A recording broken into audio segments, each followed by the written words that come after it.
Tiempo, Brenda, muchísimas gracias, bienvenida, un placer tenerte aquí en esta mesa. Max, gracias a ti por la invitación, siempre un gusto estar con ustedes. Igualmente, me da mucho gusto siempre compartir y coincidir en diferentes espacios. Bueno, lo que dice el presidente Donald Trump, el señalamiento, la decisión que toma de blindar la ciudad de Washington es completamente atípico, sobre todo tomando en cuenta las políticas con las que él ha hecho el ejercicio de su poder en esta administración.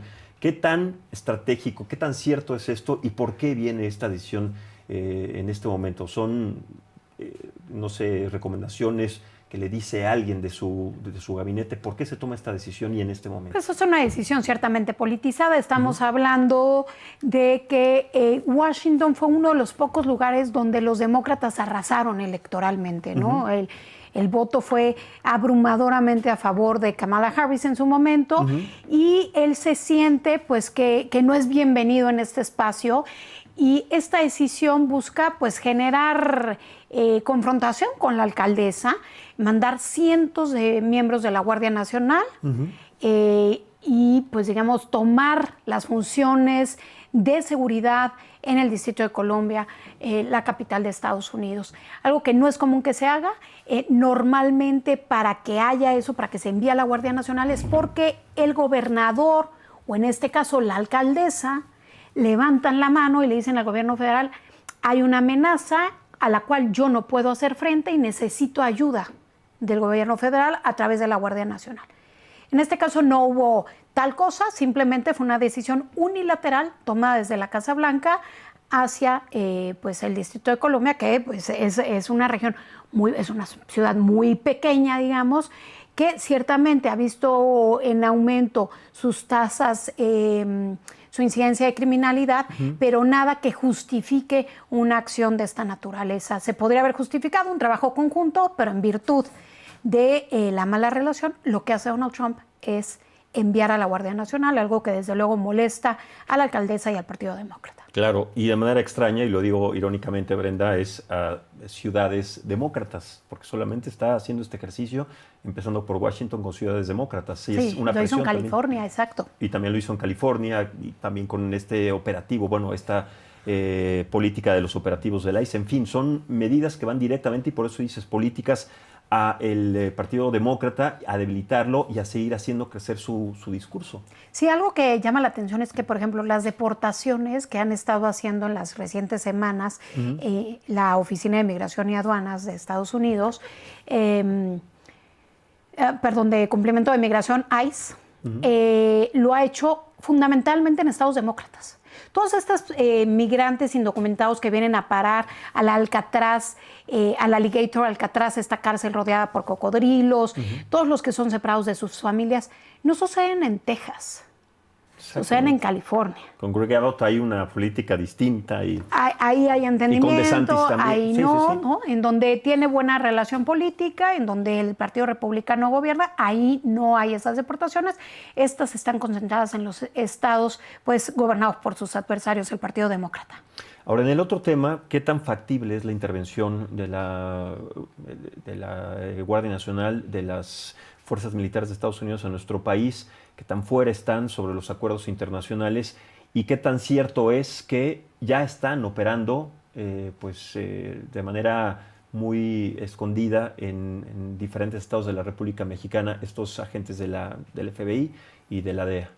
Bueno, estos agentes siempre han estado operando. Ahí está el caso del Mayo Zambada. Eso no se hizo sin inteligencia estadounidense en territorio mexicano. Lo que es curioso es que durante la administración de López Obrador, él con su famosa reforma de seguridad nacional, lo que buscaba era limitar el actuar de las agencias de inteligencia estadounidenses en territorio mexicano. Y lo que hemos visto es lo contrario.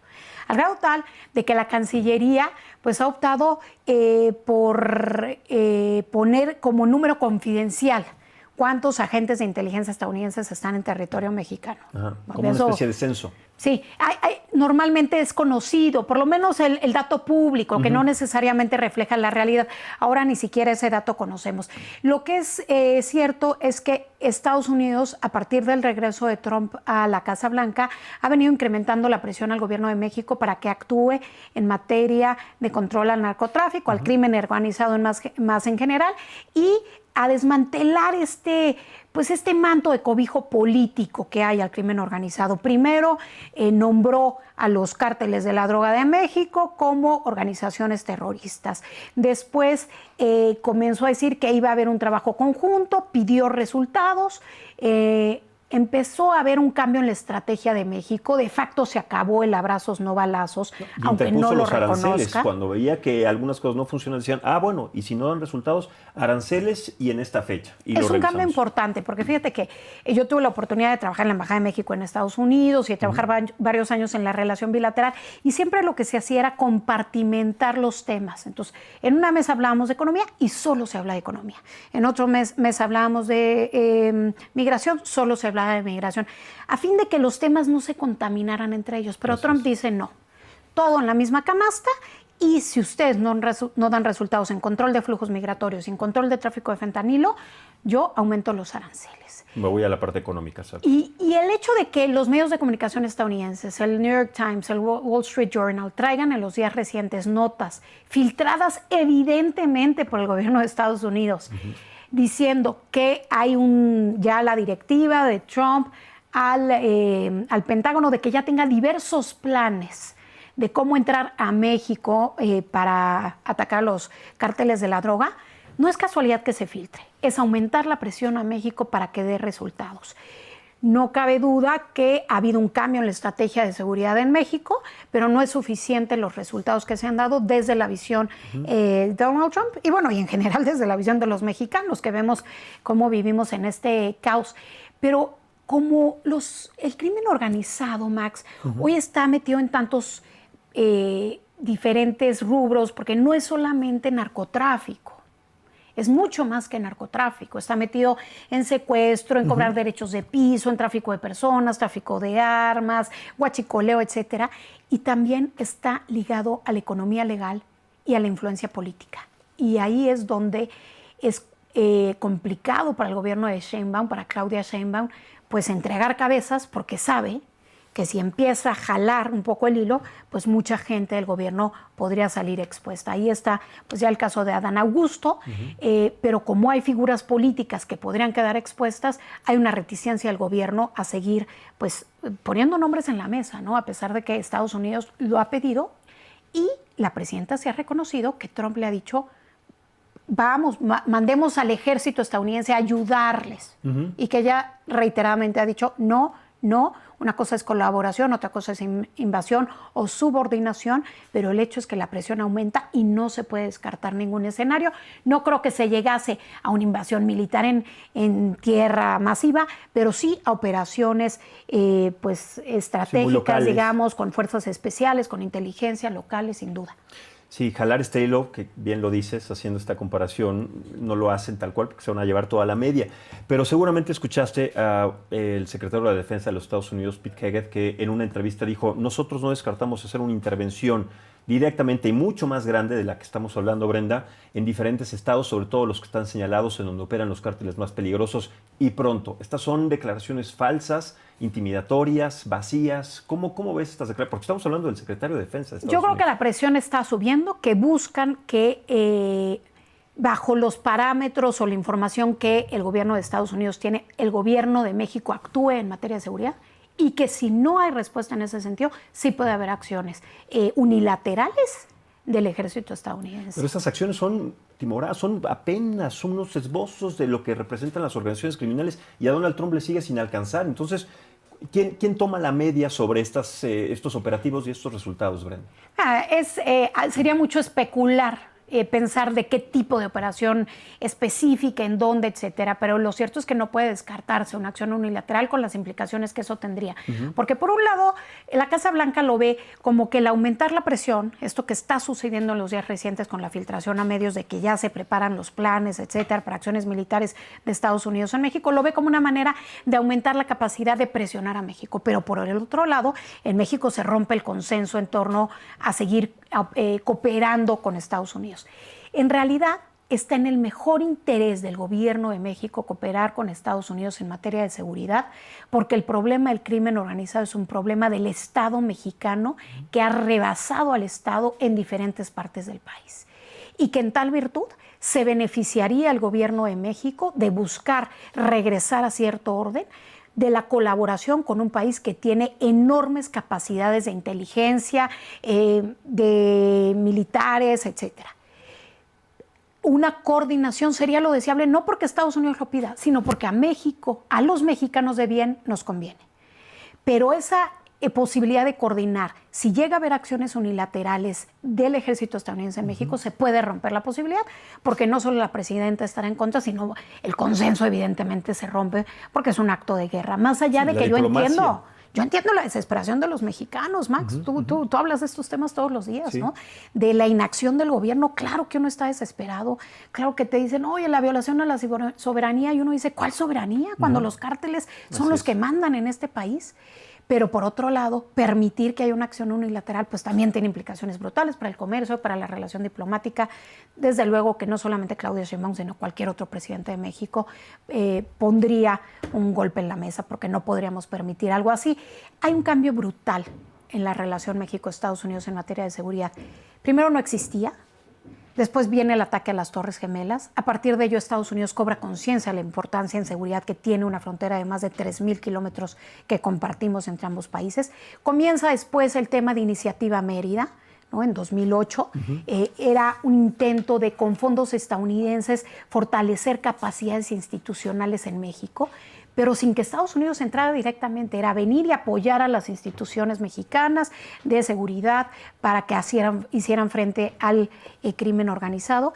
Eso se degrada mucho durante el gobierno de López Obrador. Realmente desaparece la cooperación en materia de seguridad por esta reforma en materia de seguridad nacional de la cual ya hablábamos, y por el freno que hizo el gobierno obradorista cualquier cooperación, porque lo veían como un entreguismo, ¿no? Entonces lo limitaron al mínimo, y al final en 2021 se lanza el Acuerdo Bicentenario, que era un acuerdo muy distinto, porque ya no era fortalecer capacidades, sino un poco retomando el discurso López Obradorista, atender las causas de raíz, pero ya sin los fondos para el fortalecimiento de capacidades institucionales. Y lo que hemos visto en paralelo en México, a lo largo de estos años que se ha degradado la cooperación en materia de seguridad, México-Estados Unidos, es como la situación de seguridad de nuestro país también se ha degradado. Exactamente. Y esta situación, Brenda, está pendiendo de un hilo muy fino. Y déjame plantearlo de esta manera, porque en todos los conflictos bélicos entre dos naciones siempre hay además un punto medio diplomático. Hablamos de Israel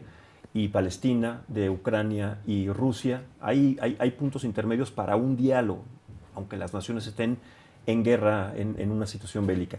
En este caso y en esta, pongamos el escenario, en esta decisión unilateral que llegara a tomar Estados Unidos, se quebrantarían los vínculos diplomáticos, políticos, económicos con nuestro país si se llegara a tomar esa decisión. Es decir, aquí no habría espacio para la diplomacia. ¿Qué sucedería? Porque es un escenario que esperemos que no pase, como bien dices, pero ¿y si pasa? ¿En dónde estaríamos? ¿Cuál sería el análisis y el replanteamiento diplomático o de relación con Estados Unidos? Pues siempre habría que buscar el cauce diplomático, porque no vamos a entrar en una guerra con nuestro vecino, tampoco tenemos las capacidades. Habría que fortalecer el diálogo justo ante estas situaciones, ante estas amenazas. Hay que redoblar la diplomacia.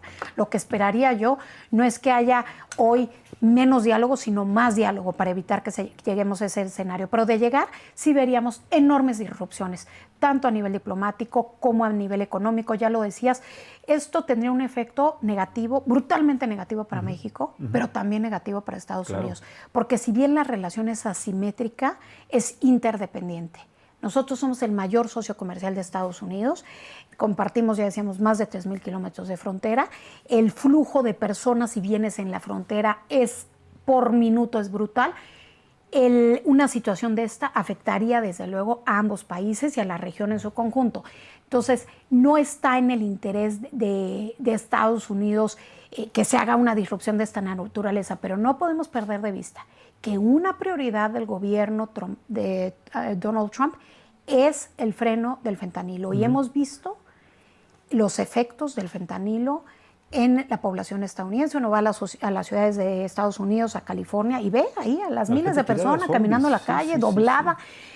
Realmente es una crisis muy fuerte de Sin salud. precedentes, no se había visto una crisis de salud pública. Decenas de miles de personas que mueren. Entonces, claro que es un tema muy delicado para ellos y están pidiéndole al gobierno de México que actúe.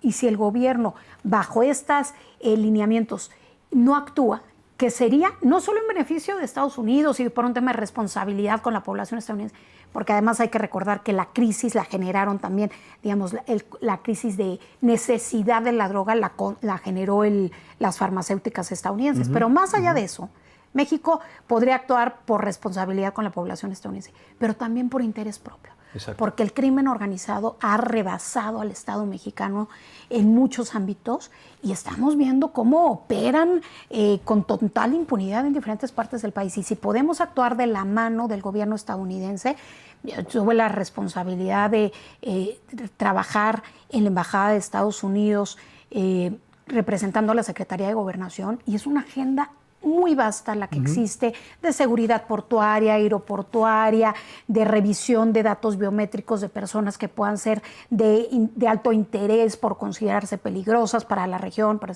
la seguridad nacional estadounidense. Hay enorme cantidad de temas donde la inteligencia estadounidense, si se comparte con México, puede ser muy útil para el actuar de nuestras fuerzas del orden. El tema es pues la falta de confianza que se ha generado, donde Estados Unidos sabe que el gobierno mexicano, que los funcionarios están involucrados en eso. La falta de confianza desde el abrazos, no balazos, y esta facilidad que le dieron, sí, todos los gobiernos, las entidades, los representantes de las entidades al crimen organizado, para que ahora sí sean los que gobiernan. Ahora, digo, lo que sucede en Estados Unidos es sin precedentes, este problema de salud pública, pero tristemente también se ha quedado un poco en México. No es el mismo porcentaje, pero hay una cantidad de personas que también empiezan a sentir las afectaciones del fentanilo, y las comunidades que también están siendo doblegadas por esta droga que no se veía antes.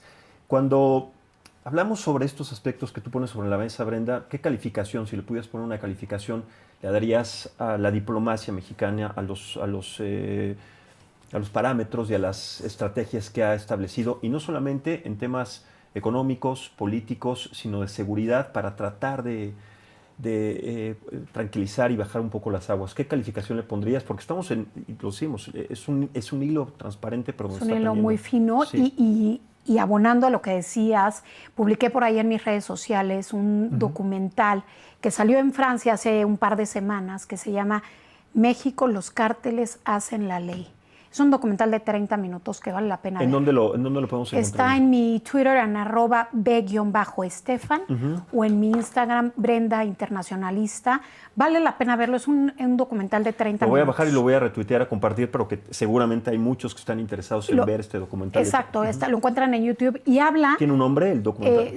Está en francés, se llama justo México, los cárteles hacen la ley. Está filmado en Michoacán, en Uruapan.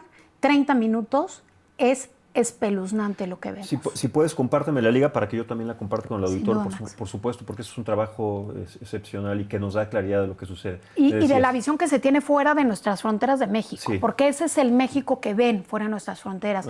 Queremos promover el turismo, queremos promover el comercio, pero el México que ven hoy los extranjeros es ese. Y en ese sentido la diplomacia pues está muy dolida, porque primero el servicio exterior mexicano así lo han hecho a un lado, no hay recursos, los diplomáticos mexicanos no han visto un aumento en su sueldo desde hace más de 25 años. Tienes problemas para el menaje inmediatos, para vivir del día al día, pues a veces no se las pueden enviar.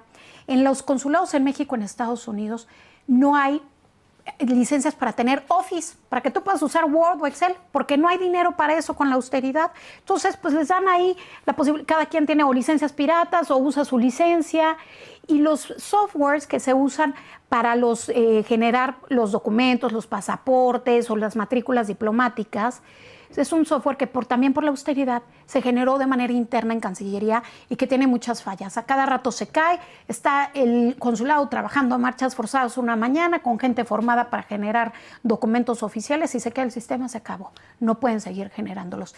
Y con esas condiciones nos vienen a decir a la mañanera que la prioridad es pues la asistencia consular, la protección consular a los mexicanos. Pues evidentemente no. Entonces tenemos un déficit en asistencia y protección consular porque no hay recursos.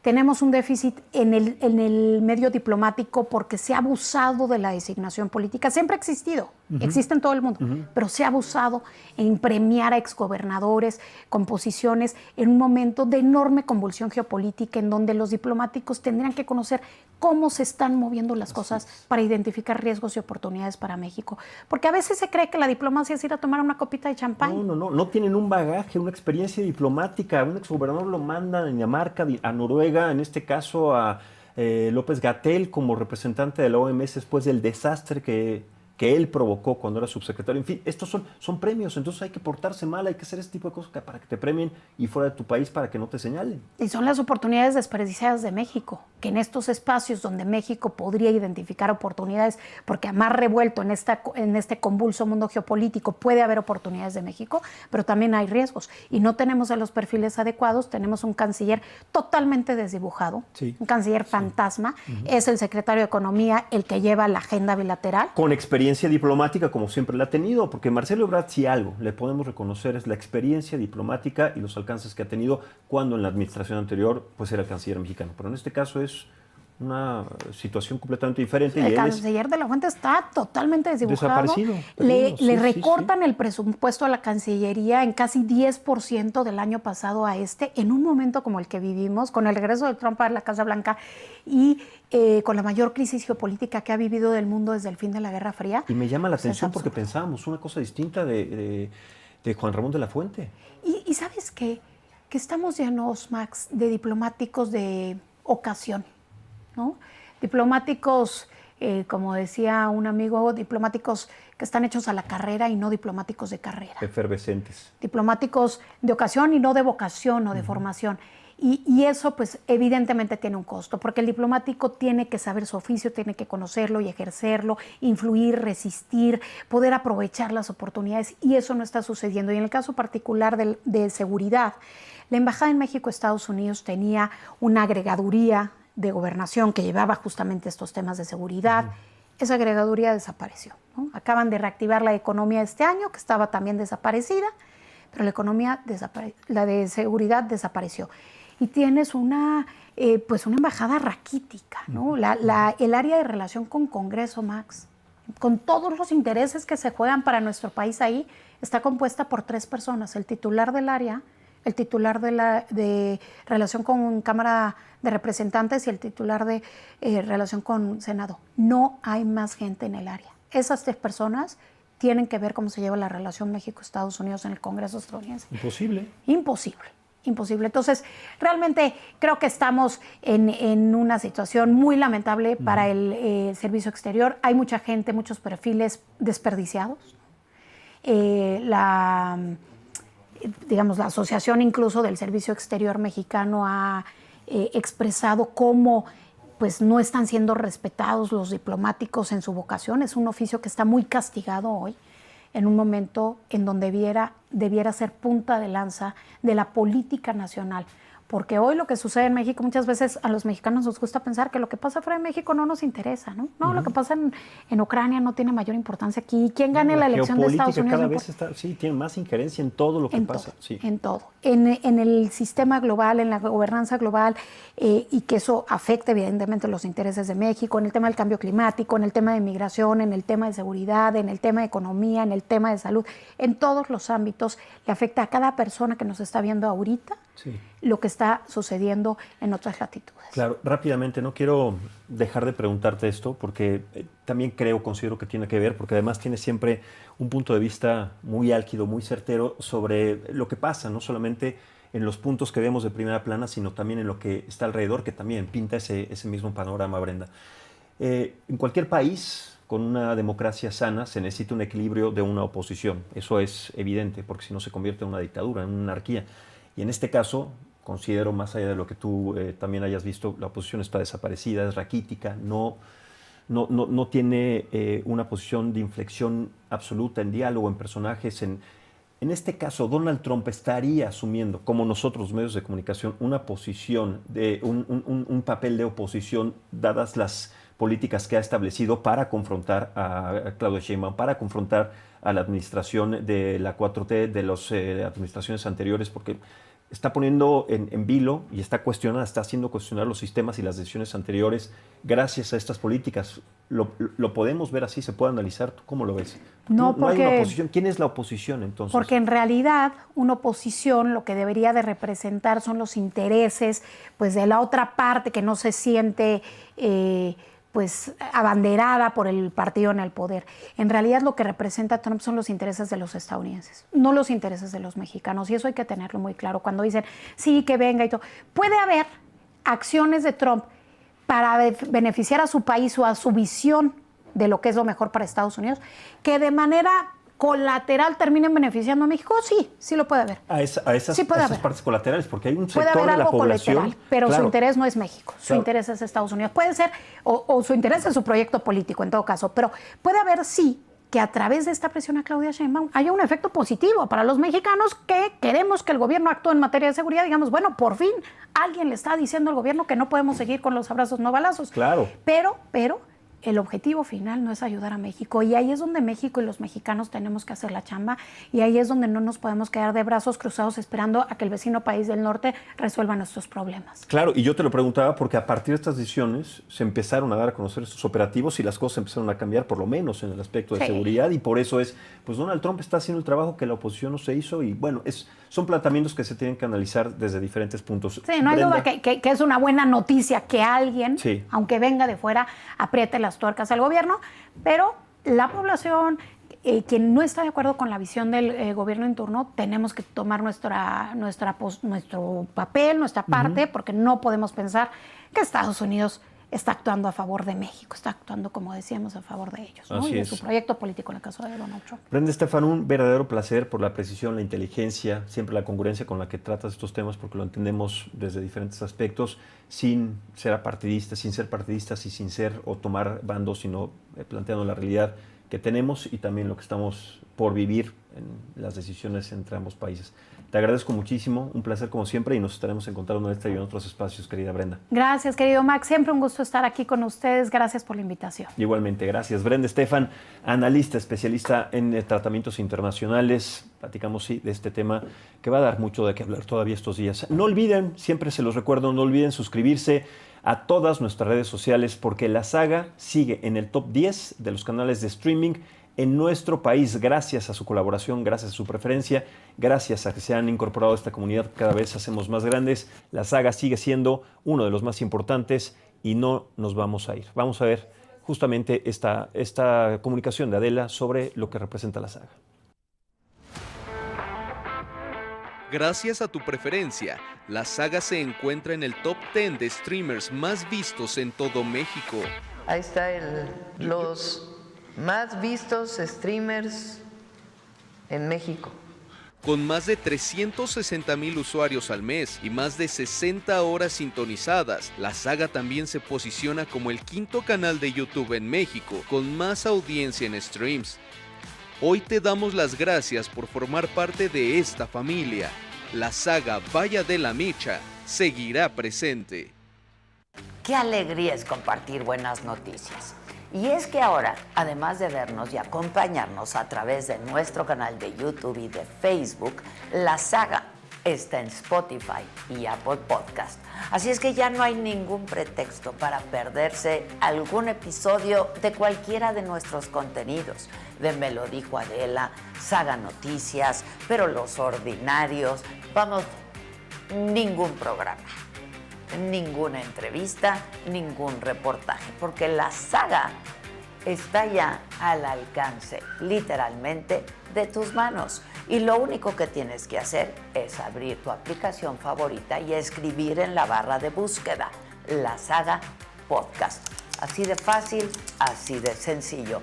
Y lo mejor, totalmente gratis. Así es que recuerda, te podemos acompañar ya a donde quiera que vayas, en donde quiera que estés. Solo tienes que buscar La Saga Podcast en Spotify o en Apple Podcast. Ahí Ahí nos estaremos encontrando hoy y todas las veces que así lo desees. Los espero, nos escuchamos, nos vemos, porque aquí nos vamos a quedar.